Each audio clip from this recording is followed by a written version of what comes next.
Mai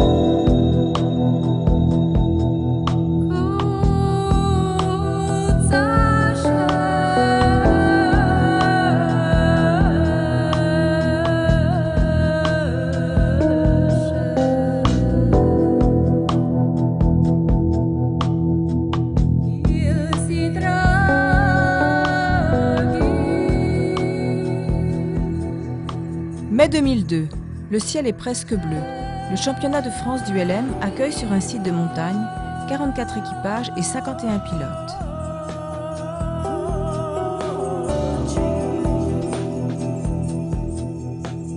Pour beaucoup d'entre eux qui volent en plaine, les conditions montagneuses sont une véritable découverte.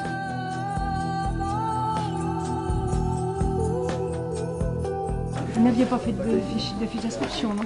Non. Donc le brevet pilote, la carte et la fiche d'identification de l'appareil. Merci. Licence fédérale. Alors, oui, j'ai une patente.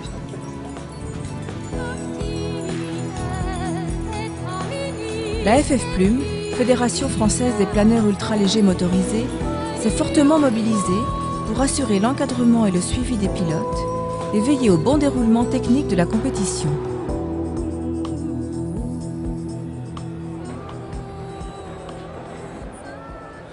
Globalement, que vous le sachiez, il y a en ce moment une dépression centrée sur l'Espagne, ce qui veut dire qu'on va avoir une aérologie un petit peu perturbée. Ça génère du vent d'est relativement fort sur la côte aujourd'hui et un retour de nord-est, donc qui est plutôt de la Lombarde, sur le nord du département.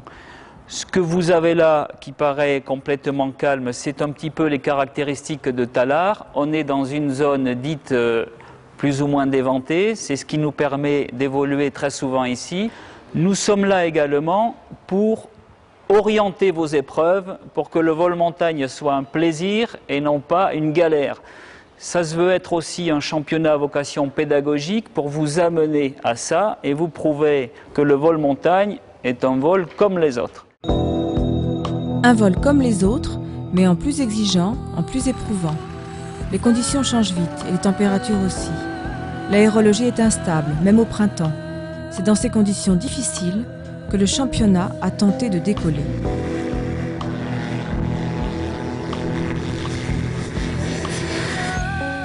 Pendulaires, multi-axes, autogires et paramoteurs étaient au rendez-vous sur l'aérodrome de Gap-Tallard.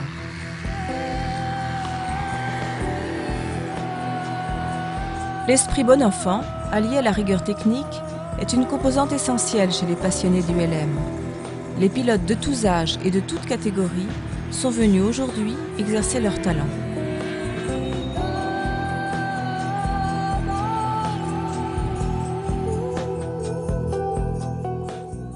Il y a eu une politique fédérale qui a été mise en place depuis à peu près 3 ans, qui consiste à définir le championnat national comme un rassemblement pédagogique. On est avant tout là pour permettre aux pilotes de développer leur capacité de pilotage, dans des conditions bien définies, bien cadrées, mais on n'est pas là pour définir vraiment une élite. On ne veut pas non plus heurter certains pilotes en se disant la compétition c'est trop dur, j'ai pas le niveau, j'ai pas les moyens, je peux pas y aller. Non, on essaye au contraire de faire passer un message très pédagogique. Venez participer. On peut même avoir des pilotes qui viennent d'être lâchés. Et à ce niveau-là, nous avons donc un staff technique avec des experts de l'activité qui, dans un premier temps, vont juger les capacités de chaque pilote à effectuer telle ou telle épreuve. Et le rôle de la commission médicale au sein de la Fédération française d'ULM, c'est de faire la couverture médicalisée. De ce fait, nous constituons des équipes qui sont sur le terrain, qui sont en général des médecins pilotes et des infirmiers ou infirmières pilotes. Nous avons un rôle aussi de prévention dans le cadre de la lutte antidopage et nous essayons de faire passer un message auprès de nos pilotes.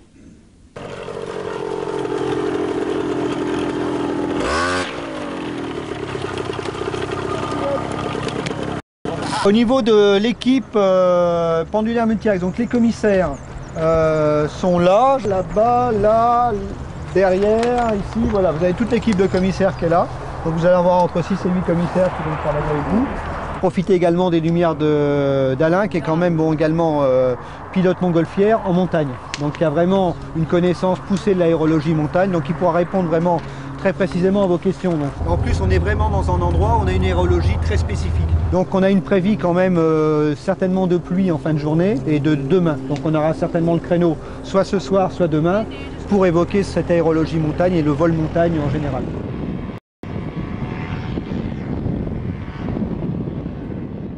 La pratique de l'ULM est une activité qui n'est pas dangereuse, mais qui est une activité à risque. Il faut déjà que le pilote en soit conscient.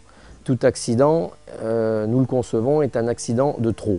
Nous avons donc décidé de créer une commission accidentologie chargée de recenser les accidents, puis de les étudier et de déterminer quelles en étaient les causes. 90% des accidents sont dus à des facteurs humains. Un moteur qui s'arrête en vol, ce n'est pas la mort assurée. Ce qui peut causer la mort, c'est un comportement inadapté du pilote.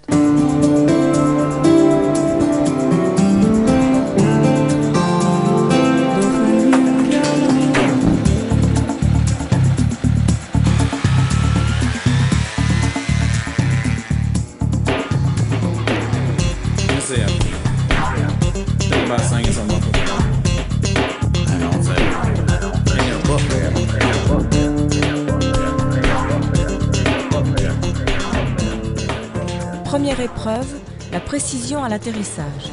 Après un simple tour de piste, les pilotes reviennent se poser, avec le moteur coupé, à l'intérieur d'un rectangle de 50 mètres sur 20, assimilé à un porte-avions.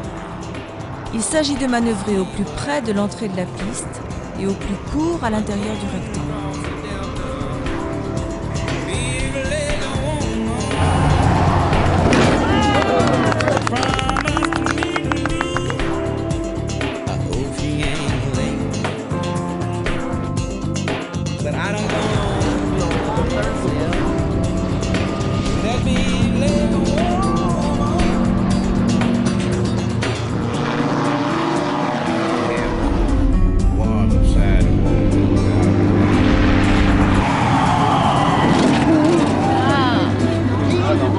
Il est bon, il est bon.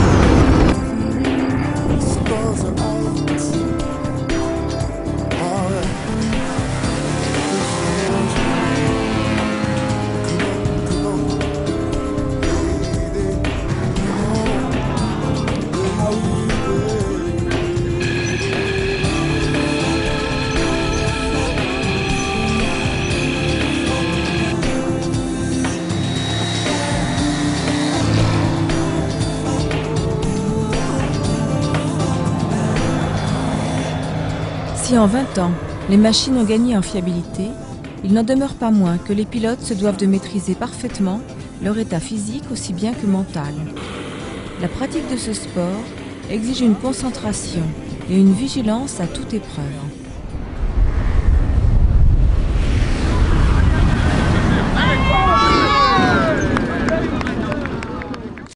Alors qu'est-ce qui peut altérer l'état psychique du pilote? Là, le problème est beaucoup plus large.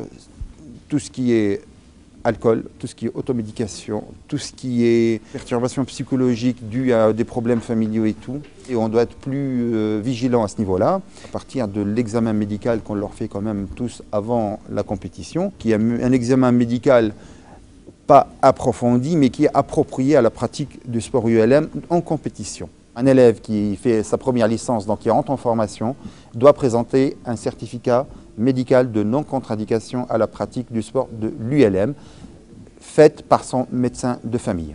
Les pilotes compétiteurs, eux, doivent subir un examen médical approfondi ou, je dirais, approprié par le médecin national fédéral ou par leurs médecins généralistes qui ont demandé les documents médicaux pour qu'ils puissent pratiquer cet examen médical approprié. Les statistiques prouvent nettement qu'il n'y a pas plus d'accidents en ULM que dans les autres sports et notamment le VTT. ce qui confirme le niveau élevé de prise de conscience du pilote ULM et sa capacité à l'autodiscipline. Aujourd'hui, ça promet. On va faire un premier touch moteur tournant sur la cible. Au décollage, on prend 150 mètres. Au signe de drapeau, on coupe le moteur. PA moteur coupé. OK. La manche sera notée sur 500 points. Je fais 100 points pour le déco, réussi au premier coup. Il y a des conditions idéales, donc c'est pour commencer. 150 points pour le touch dans la cible. Donc c'est le touch sur le cercle extérieur. Et 250 points sur la cible.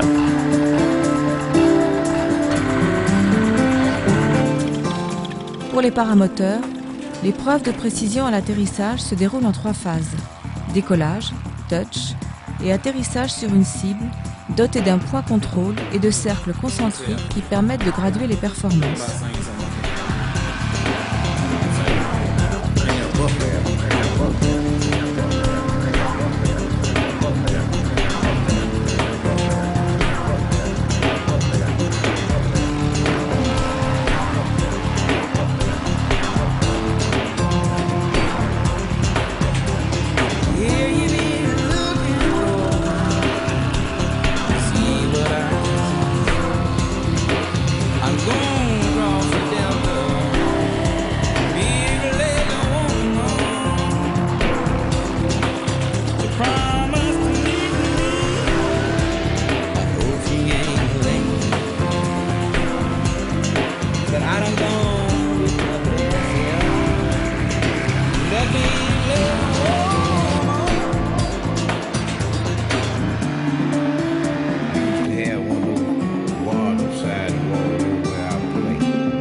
Dans la première épreuve, les pilotes auront pu tester la rigueur et la précision de leurs manœuvres.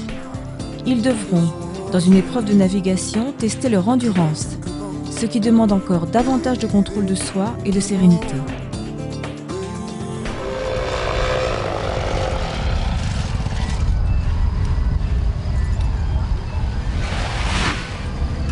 La concentration chez nous et la préparation pour un vol est très importante. On fait partie d'une fédération sportive, on se doit d'éviter certains types de produits qui sont inscrits dans des listes bien définies. La consommation de stupéfiants, tout ce qui est alcool, tout ce qui est automédication, influence et pas peu influencé sur la qualité de vol et puis les performances physiques et psychiques.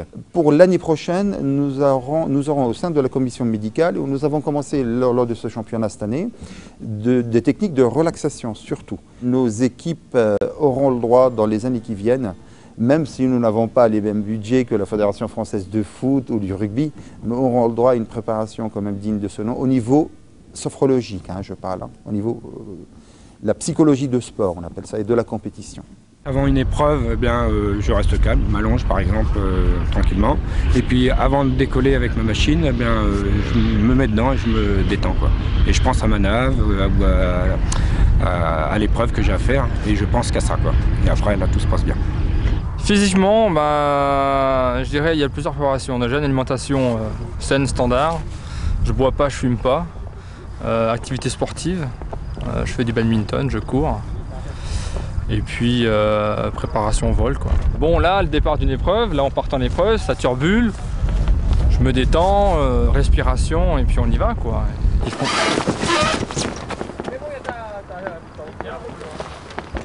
Je l'ai pas senti venir, celle-là.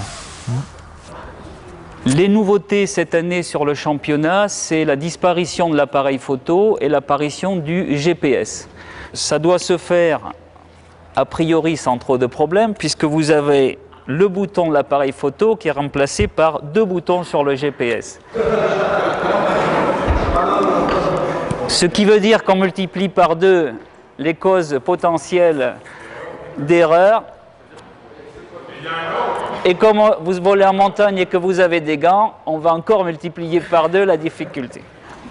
Nous, on peut suivre votre trace pendant tout le vol. Donc on peut savoir exactement où vous êtes passé. Il va falloir que vous validiez à un certain moment les points qu'on vous demandera d'identifier. À l'issue des manches, nous récupérerons ces GPS et on traitera l'information et on vous dira si oui ou non vous avez réussi votre manche. Ce matin c'est tout simple, on doit partir chercher apparemment ces 5 balises. On a de la vitesse et des balises, donc en fait on doit choper le maximum de... toutes les balises en un minimum de temps. Donc on a le décollage est compté, donc on doit se précipiter pour reporter les balises sur la carte et pendant ce temps-là le chrono tourne. On doit le décoller plus rapidement pour ensuite faire tourner toutes les balises et reposer plus rapidement au terrain.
Avec l'épreuve de navigation, voilà les pilotes confrontés à de nouveaux problèmes.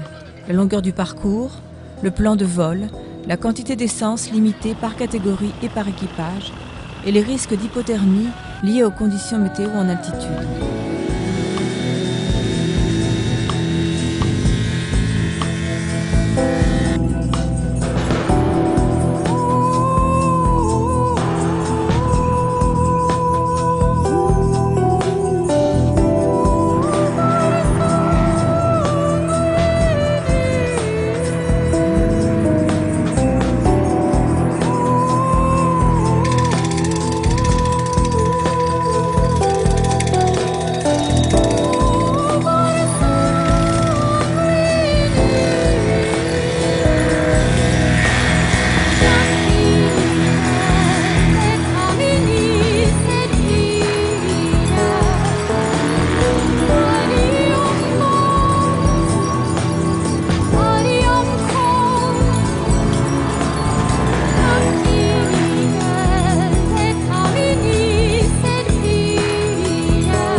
il a fait cliquer en bleu. Je le vois aussi, je peux zoomer.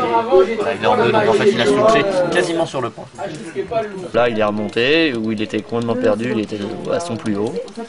Puis après il est redescendu doucement, en descendant ses points. Voilà. Mais là on voit bien qu'il s'est perdu. Là. Là, on peut dire qu'il s'est perdu.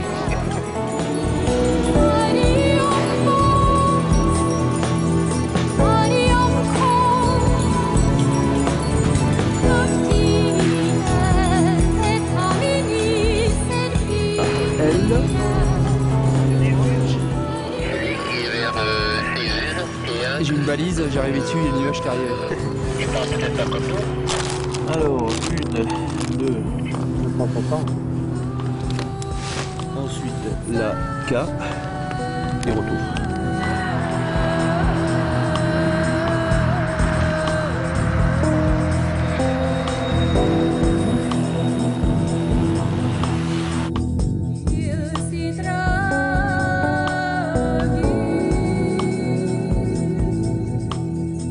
Alors, c'était bien? C'est froid. Bien, ouais, mais froid. C'était très chaud. Je reviendrai en montagne. C'était frais, c'était mouillé, mais c'était bien. Un peu froid, mais c'était bon. Très content, là. La région est jolie, on a même volé un peu dans les nuages. C'était un peu rigolo, quoi. Enfin, pas dans les nuages, mais dans la pluie, pratiquement dans la pluie. Dans les nuages, il fait pas toujours très chaud. Dans l'ordre. Dans l'ordre, la E. Puis après, je me suis rabattu sur la D. Et puis la M. La M. M. N. K, A. K. A.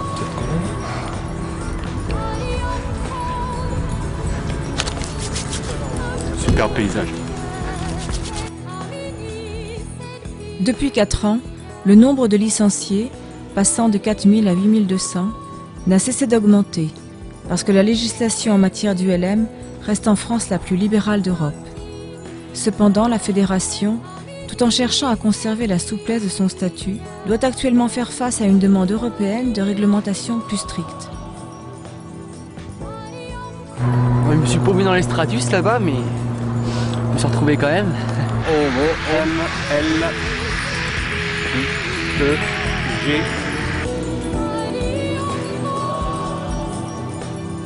En définitive, la Fédé est de plus en plus consultée pour tous les grands dossiers qui concernent la réglementation. Ça veut dire qu'elle est tout de même très reconnue auprès des différents organismes ministériels.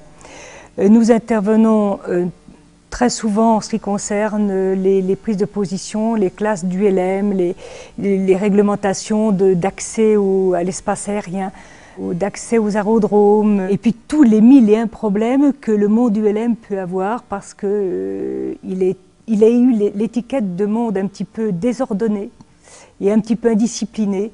Or, c'est plus du tout ça maintenant. Nous sommes de véritables pilotes et nous sommes reconnus maintenant comme tels par tous les intervenants, surtout la Direction générale de l'aviation civile. La philosophie de l'ULM, c'est avant tout la responsabilité. L'ULMiste est responsable du début jusqu'à la fin de son achat, de l'entretien de sa machine, de l'entretien en heure de son brevet, etc., etc. Donc c'est une philosophie tout à fait différente de celle de l'aviation légère traditionnelle, et c'est là qu'on trouve toute la beauté de la pratique ULM. Il y a des contraintes, mais des contraintes qui sont librement consenties et qui donnent aux pilotes une dimension qu'on n'a pas dans les autres formes de pratique de l'aviation traditionnelle.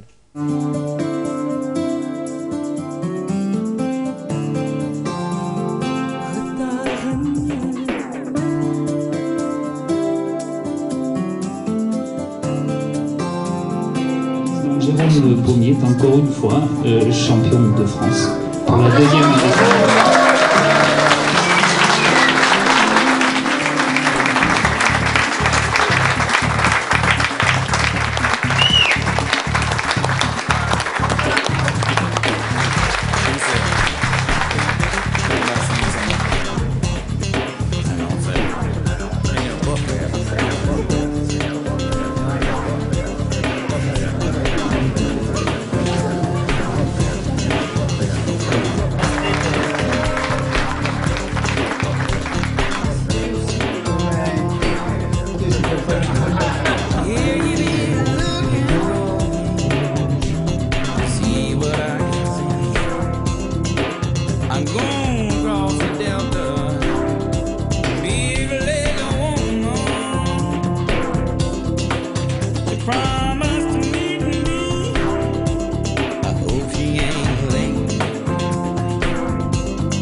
but I done gone with the